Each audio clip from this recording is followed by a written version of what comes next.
A judge just freed 5 accused Islamic terrorists who were arrested on charges of child abuse, murder, and training kids how to shoot up schools. But let's just ignore all of that because an ex-reality star says that Trump may have said a dirty word.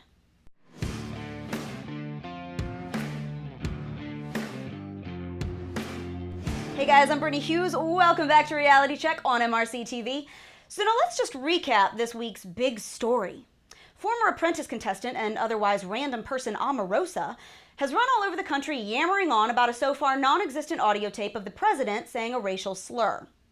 She doesn't have the tape. Actually, no one seems to have the tape, but hey, let's spend the next 327 hours of news coverage on it anyway.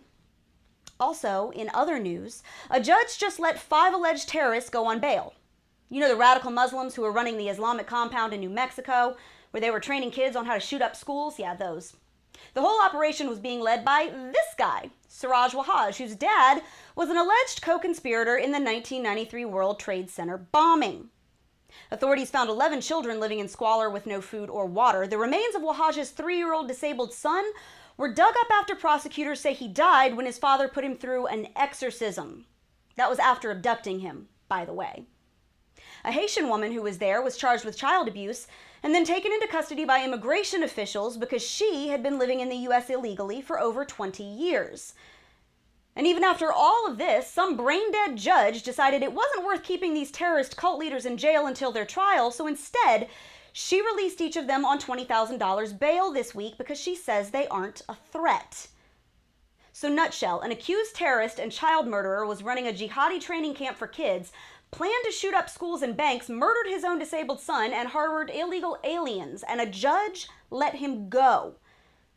And what's the media's big story this week? Well, Trump may have said a bad word because an ex-reality star says there might be a tape of it. Never mind the guy out in the middle of the desert who was teaching kids how to shoot up schools and murder cops. Nope.